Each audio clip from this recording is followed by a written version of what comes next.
Et c'est parti pour Smart Bourse, votre double dose quotidienne de marché en direct sur Bismart. Chaque jour à la mi-journée, 12h30, 13h et le soir, la grande édition. Pendant une heure à partir de 18h30, au sommaire de cette édition de la mi-journée, des marchés européens qui avancent à petits pas, à mi-séance. La hausse du jour est d'ailleurs en train de s'effacer sur le CAC et les autres indices européens. Mais les indices européens restent les indices forts du moment qui accumulent les semaines de surperformance par rapport aux marchés américains, notamment une hausse à petits pas donc pour l'Europe, lente mais régulière, avec parmi les nouvelles du jour une bonne surprise sur le front macro avec la révision du PIB pour le premier trimestre en zone euro, une révision à la hausse. En première estimation, le PIB était sorti en contraction de 0,6% en rythme trimestriel. Finalement, en deuxième estimation, la baisse n'est que de 0,3% pour la croissance européenne de la zone euro du premier trimestre. C'est la bonne nouvelle du jour sur le front macro. Les prochains chiffres cette semaine qui seront importants seront à suivre demain avec l'inflation en Chine notamment, et puis jeudi bien sûr qui sera le jour clé de la semaine avec à la fois l'inflation américaine pour le mois de mai et la réunion de la Banque Centrale Européenne. Vous aurez les infos clés sur les marchés dans un instant avec Nicolas Pagnès depuis la salle de marché de Bourse Direct, et puis les invités de la mi-journée dans Smart Bourse, un SPAC pour la tech, on en parlera avec Fausto Boni, associé fondateur de 360 Capital, qui a annoncé le lancement de son SPAC dédié à la tech française, européenne fin mars. On fera le point avec lui sur cette opération en cours. Le SPAC s'appelle 360 DisrupTech EU. Et puis on parlera des océans. Et oui, le 8 juin, c'est la journée mondiale des océans. L'occasion de s'intéresser à l'économie bleue, comme on l'appelle. Et on en parlera avec le responsable du développement ETF de BNP Paribas Asset Management, qui propose bien sûr un produit indiciel indexé sur cette économie bleue, l'économie des océans.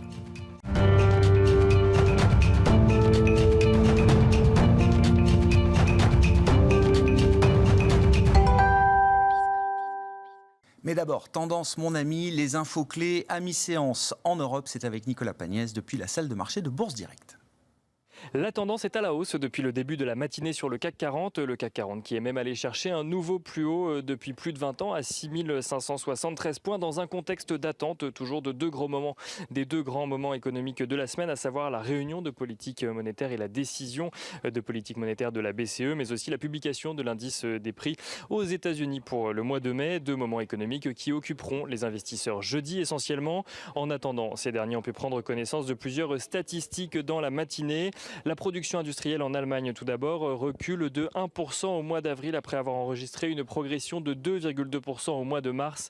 Un chiffre qui traduit une situation étonnante outre-Rhin où la demande est largement repartie mais où la production baisse, en lien notamment avec les difficultés d'approvisionnement de certaines matières premières.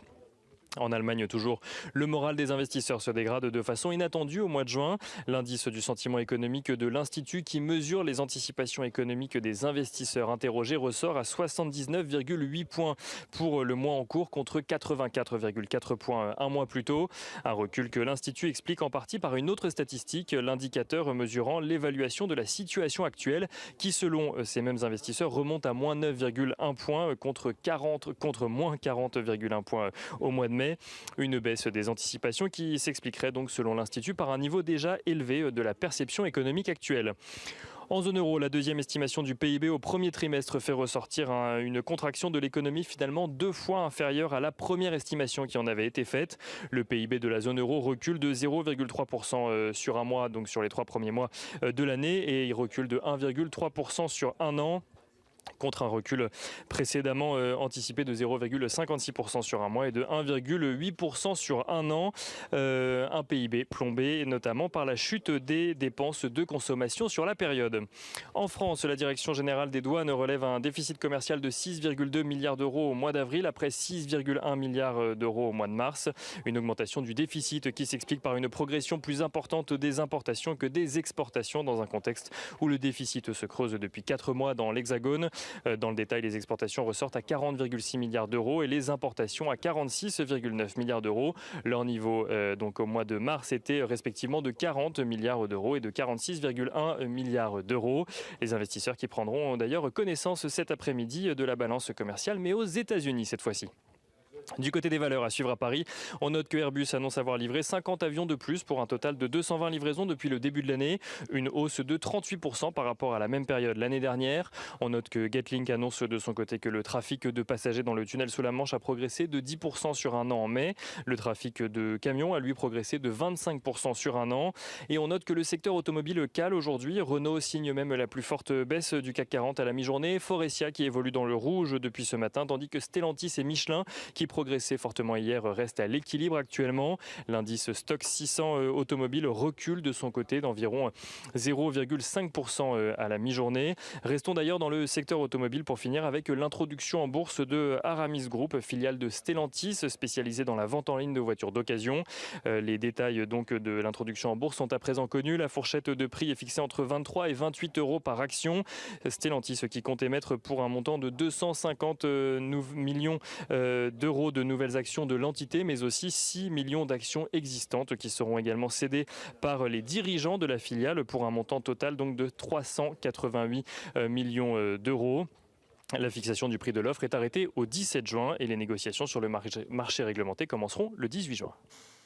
Nicolas Pagnès en fil rouge avec nous tout au long de la journée sur Bismart depuis la salle de marché de Bourse Direct.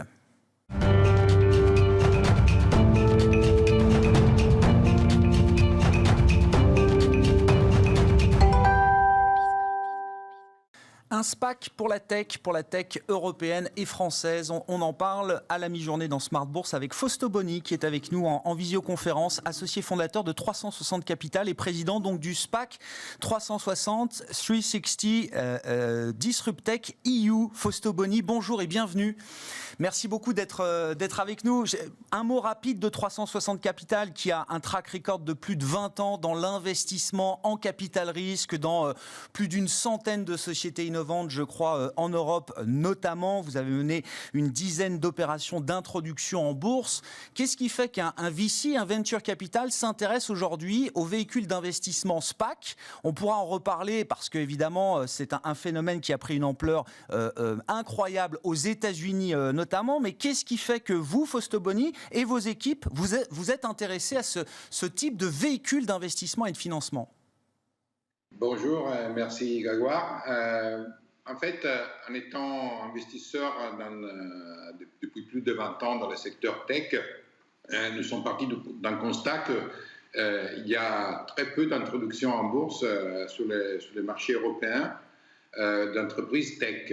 Et on se demandait pourquoi. Et en fait, la réponse est claire, c'est que le processus actuel d'introduction est trop défectueux, car présente trop d'incertitudes sur les délais et sur les valeurs qui seront atteintes. Et donc, en fait, l'Europe est dépourvue en fait, d'un parterre de sociétés cotées dans les tech qui préfèrent nettement aujourd'hui se financer auprès de fonds privés late stage. Et en fait, nous pensons que cela ne peut pas continuer. Nous pensons que les introductions en bourse dans le futur vont se faire pratiquement en forte majorité à travers de SPAC. Nous sommes très surpris que ce système, cet outil n'a pas encore pris la place qu'il mérite en Europe et nous sommes là pour remplir sa vide. Qu'est-ce que ce type de véhicule, alors Special Purpose Acquisition Company, Fausto, qu'est-ce que ce type de véhicule apporte justement pour pallier, vous dites, les défaillances finalement des marchés de capitaux cotés en Europe vis-à-vis de la tech européenne? Qu'est-ce que ces outils-là apportent aujourd'hui de nouveau? Alors, essentiellement, c'est deux choses, c'est certitude et rapidité.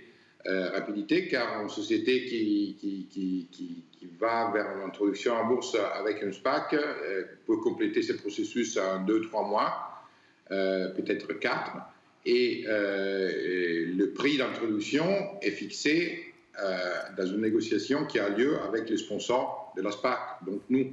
Donc évidemment, au lieu que passer par un processus classique où on a des banques qui nous donnent des fourchettes de prix dont ils connaissent très peu et qui peuvent changer à tout moment jusqu'à la veille de l'introduction, nous donnons des valeurs certaines et qui tiennent.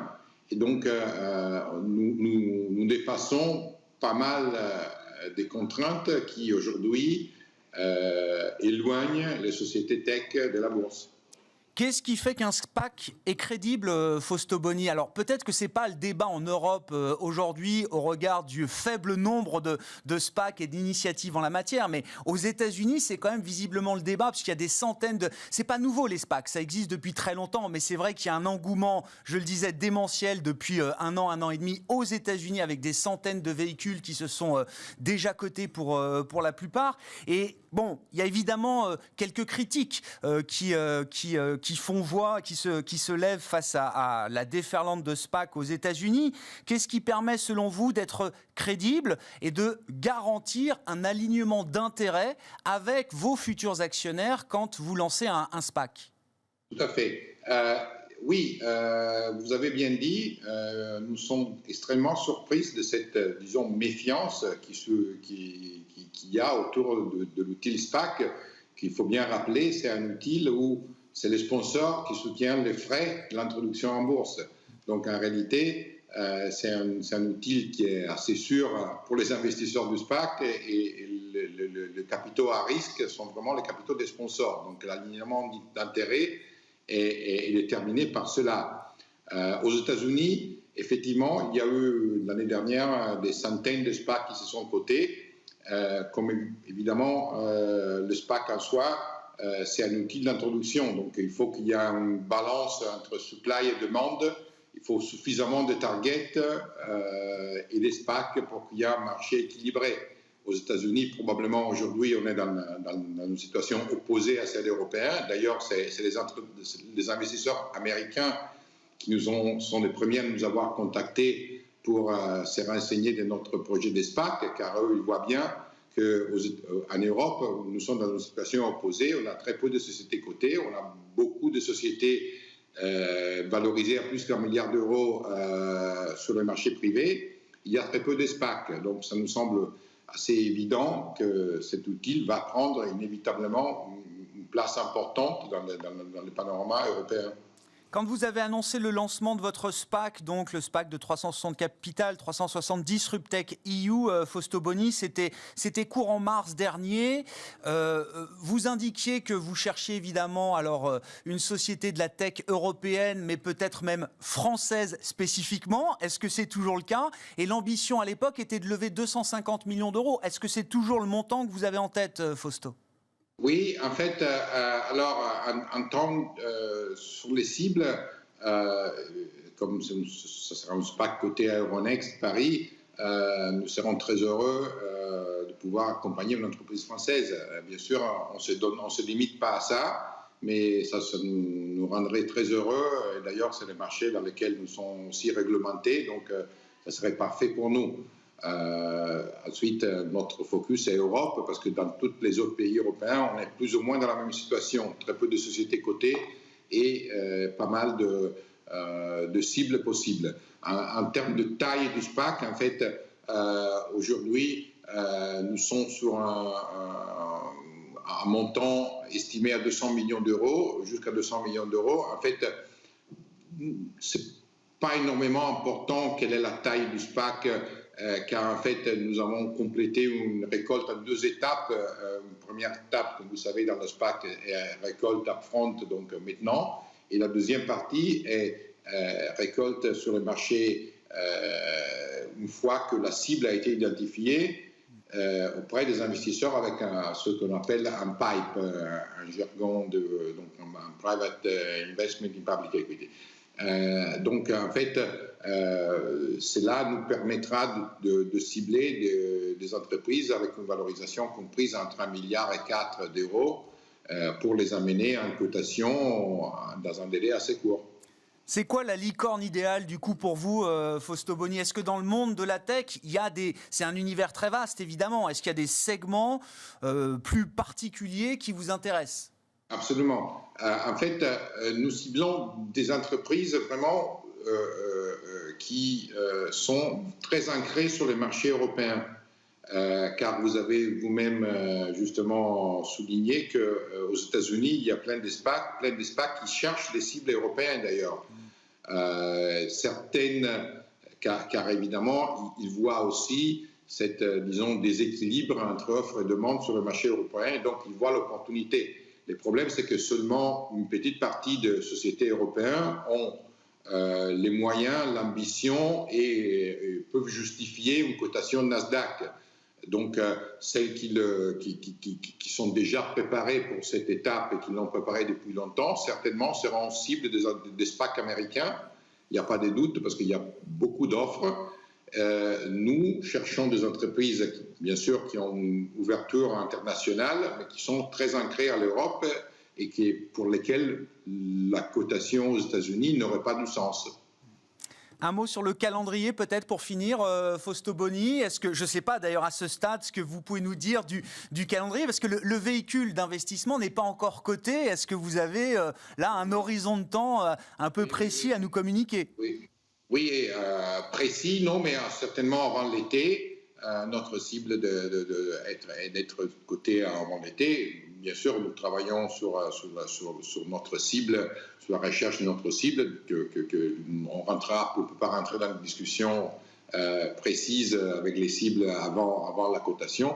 L'important pour nous, c'est de faire les choses de la manière correcte, d'avoir un plateau d'investisseurs intéressant et un peu intéressé à regarder cet instrument avec un esprit ouvert et qui peut accompagner non seulement nous, mais notre cible dans les marchés privés cotés, possiblement pour longtemps, pour leur permettre de se développer, de croître encore plus la valorisation une fois l'introduction faite.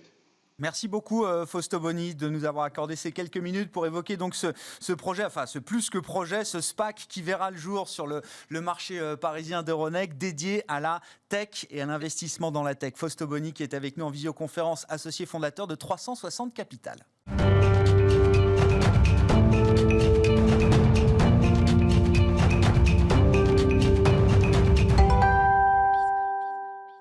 De la tech, on en vient à parler des océans, parce que je le disais en introduction, le 8 juin, c'est la journée des océans, et océan rime également avec investissement. On en parle avec Bertrand Alfandari, le responsable du développement ETF de BNP Paribas Asset Management. Bonjour Bertrand. Bonjour Grégoire. Bienvenue. Alors, on parle avec vous des océans. Il y a un produit ETF dédié à ce qu'on appelle la Blue Economy, l'économie des océans. C'est un ETF d'ailleurs assez récent dans la gamme de BNP Paribas Asset Management. Oui, quelques mois. Il a été lancé en octobre 2020, donc il a 8 mois maintenant. Et c'est donc la journée parfaite pour parler de cette économie, cette blue economy, comme disent les spécialistes. Déjà, comment est-ce qu'on caractérise ce thème d'investissement? Alors évidemment, qui paraît peut-être même infini, parce qu'il y a un chiffre qu'il faut avoir en tête, mais il y en a d'autres également, Bertrand. Les mers et les océans couvrent 70% du globe terrestre. Voilà. Et donc, une fois qu'on a dit ça, on comprend qu'il y a quand même une économie peut-être même très importante derrière les océans. On comprend qu'il y a une économie très importante et on comprend qu'il faut faire attention aussi à ce qui représente quasiment les 3/4 de la surface de la Terre. Donc, il y a un enjeu majeur.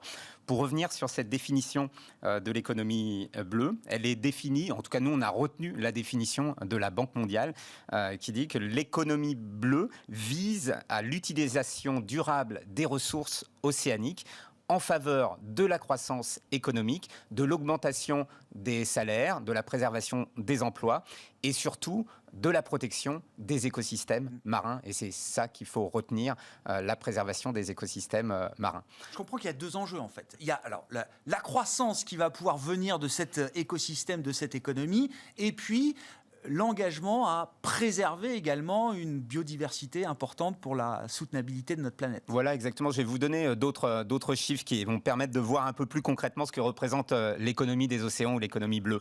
C'est 350 millions d'emplois qui sont générés directement par les activités liées à l'économie des océans et des mers. On dit l'économie des océans. Aujourd'hui, c'est la journée mondiale de l'océan, mais l'économie bleue, c'est l'économie des océans et des mers, et on pourrait même mettre les rivières dedans, notamment sur la biodiversité des rivières. Autre chiffre, c'est évidemment la part de l'oxygène que nous respirons. 50% de l'oxygène que nous respirons provient de l'économie bleue. des océans, on va dire, pas de l'économie, mais provient de l'écosystème, des écosystèmes océan, marins, mer et océans. Donc déjà, on se rend compte quand même que c'est pas négligeable et qu'il faut y prêter une attention. Je reviens sur un chiffre économique aussi. Plus de 800 millions de personnes dans le monde tirent leurs moyens de subsistance des activités liées à l'économie bleue. Donc il y en a 350 millions qui ont leur emploi lié à l'écotourisme, la gestion des littoraux, la pêche, l'aquaculture, évidemment, qui embauche aussi pas mal de personnes dans le monde. Mais on se rend compte que ce n'est pas un épiphénomène qui concerne très peu de gens, ça concerne des centaines de millions de personnes. Et enfin, je vais vous donner un autre chiffre, c'est 90%, c'est le pourcentage des marchandises échangées dans le monde qui transitent via les mers et océans. Donc on croit qu'il y a le transport aérien, il y a le transport ferroviaire, le transport fluvial. L'histoire du canal de Suez ou les problèmes de containers qu'on rencontre aujourd'hui, oui, on s'aperçoit que le trafic maritime le commerce de biens et de marchandises, voilà, exactement, est un commerce très important. Et c'est 75% du commerce extérieur de l'Union européenne qui transite via les mers et océans. Donc voilà quelques chiffres qui permettent de voir qu'il y a un enjeu majeur en termes économiques, mais que ce développement économique génère des écueils, des menaces liées aux activités terrestres, liées au réchauffement climatique, et qu'il est primordial de préserver la biodiversité des écosystèmes marins. Comment est-ce que tout ça se traduit concrètement en investissement ? C'est-à-dire, à travers cet ETF, là, quelles sont les grandes verticales, les grands univers d'investissement que vous avez pu définir, Bertrand ? Alors, on a déjà travaillé avec un fournisseur d'indices qui s'appelle ECPI, qui est un fournisseur d'indices spécialisé dans l'ESG, donc environnement, social et gouvernance, donc on va dire dans l'analyse extra-financière. Il regarde évidemment les critères financiers des sociétés qu'on va retrouver dans cet indice Blue Economy. Il y a 50 entreprises internationales de grande capitalisation boursière qui sont dans cet indice. Et donc, nous, on a sélectionné ECPI, qui est un fournisseur d'indices italien, qui a plus de 20 ans d'expérience dans l'ESG, et qui va d'abord regarder dans un univers, on va dire, de MSCI Monde, donc il y a à peu près 1600 valeurs, quelles sont les valeurs qui ont un lien avec l'économie bleue et celles qui sont les plus représentatives de la protection des écosystèmes. Parce qu'il ne suffit pas d'être dans le transport de marchandises ou d'être dans l'énergie pour faire partie de l'indice. Il ne suffit pas de tirer de la croissance des océans, il faut que ce soit une croissance durable. Exactement. Ça, je crois qu'aujourd'hui, c'est un prérequis pour chaque thème et chaque sujet d'investissement. Voilà, donc oui, c'est un prérequis. Et puis, il y a un enjeu économique tellement fort qu'il ne faut pas aller sur des entreprises qui tirent du profit uniquement là-dessus. Il y a 3000, on considère, je rappelle juste un dernier chiffre parce qu'il est quand même aussi très symbolique, 3000 milliards de dollars. C'est ce qu'on estime d'ici à 2030 en termes de richesse économique liée aux océans, ce qui placerait les océans, si on devait dire que les océans devaient être une puissance économique mondiale, au 7e rang des puissances économiques en 2030. Donc on voit bien qu'il y a un enjeu économique majeur. Et donc je reviens sur l'indice. Ce fournisseur a donc créé une méthodologie en gestion indicielle. On travaille avec des fournisseurs d'indices, là, donc spécialisés sur l'ESG. Et donc il va créer 5 catégories, ce qu'on appelle des catégories océaniques. On a la vie côtière. Donc là, la vie côtière, c'est la protection des littoraux essentiellement. C'est l'écotourisme aussi. Le deuxième secteur océanique, c'est celui des énergies ressources. Alors on pense surtout aux éoliennes offshore quand on pense à énergie et océan, mais on a aussi des énergies marémotrices liées aux marées, les énergies houlomotrices liées à la houle. Donc ça, c'est le deuxième secteur, celui de l'énergie, qui est assez représenté dans l'indice. On a le troisième qui est la pêche et l'aquaculture. Bon, là, on voit tout de suite à quoi on se réfère, mais il faut protéger évidemment les espèces. Il y a 200 000 espèces qui sont recensées dans les océans, mais on estime à plusieurs millions les espèces qui vivent dans les océans et les mers. Donc il faut protéger ces espèces. Il y a évidemment la réduction de la pollution. Quand on pense à océan et investissement durable, on pense au plastique. Bien sûr. C'est le premier réflexe qu'on a, mais ce n'est pas que ça. Donc c'est une des catégories et le plastique est une des pollutions. Donc on va retrouver dans ce 4e pilier qui est réduction de la pollution marine. Et enfin, le 5e pilier, c'est celui du transport maritime. Là, les échanges internationaux ont explosé. Il y a de plus en plus de bateaux, il y a de plus en plus de pollution, il y a de plus en plus de collisions avec des grands cétacés. Je ne veux pas dresser Non, mais un tableau trop noir, mais c'est pour ça dire montre qu'on est loin encore de l'image du monde déglobalisé, démondialisé qu'on a parfois entendu. Hein, voilà. Oui, mais en parallèle, on voit que les entreprises, finalement, qui interviennent dans ce milieu, et surtout le milieu aquatique, font de plus en plus d'efforts et n'ont pas le choix, ou n'auront plus le choix. Donc finalement, ce type d'initiative permet aussi de mettre la lumière sur des bonnes pratiques en matière de gestion durable des océans. Concrètement, là, qu'est-ce qu'on trouve comme valeur emblématique donc, dans l'indice qui vous a été fourni et donc dans le fonds, l'ETF qui réplique cet indice, là, quelles sont, je sais pas, quelques valeurs emblématiques justement des caractéristiques que vous avez citées, je vais vous en donner 3, donc sur 50. Donc chaque valeur est équipondéré. Donc chaque valeur va faire à peu près 2% du portefeuille. On en a 50. Donc chacune des 3 valeurs que je vais vous citer représente à peu près 2% du portefeuille. Évidemment, le panier et l'indice est amené à évoluer dans le temps. Certaines valeurs rentrent, d'autres sortent. Donc là, pour l'instant, elles sont dans l'indice. Rien ne dit qu'elles y seront dans 6 mois. C'est dynamique. Tout ça est dynamique. C'est dynamique. La première valeur, j'ai pris une valeur française, c'est Veolia Environnement. Qu'on connaît bien et qui est dans le domaine de la réduction de la pollution. Donc, je vous disais qu'il y avait 5 domaines. Donc là, c'est la réduction de la pollution. Donc c'est un groupe français qui est leader dans les prestations de services et d'environnement. Et Veolia Environnement a développé des services liés à la réduction des flux de pollution rejetés en amont des océans. Parce que la grande majorité de la pollution marine vient de la pollution terrestre, des activités humaines et de la pollution terrestre. Donc, il travaille sur la réduction des pollutions terrestres qui se déversent dans les océans et il travaille aussi sur des travaux de recherche axés sur la réduction des plastiques et des microplastiques qui se voient pas. Donc, c'est encore plus dur de lutter contre la pollution plastique. Deuxième valeur, c'est Arcadis, qu'on connaît moins. Là, c'est dans le pilier vie côtière de l'indice. Et Arcadis, c'est une société néerlandaise qui est spécialisée dans l'ingénierie et le conseil. Et Arcadis et les infrastructures va développer des projets dans la protection des côtes. Donc, ils vont, par exemple, privilégier la construction de dunes ou la réfection de mangroves plutôt que de fabriquer des digues en béton s'il faut protéger les côtes. Donc, ils développent des procédés là-dessus. Et troisième valeur, c'est Iberdrola, peut-être un petit peu plus connue, valeur espagnole. Des éoliennes. Voilà, exactement. C'est une société espagnole qui est leader dans les éoliennes. C'est le leader mondial de la construction d'éoliennes offshore. Un mot de la perf, justement, de cette thématique, parce que vous le disiez, il a été lancé fin 2020, octobre 2020. Octobre 2020, mais évidemment, vous pouvez faire un backtest du fonds et de la performance de l'indice sur plusieurs années en arrière.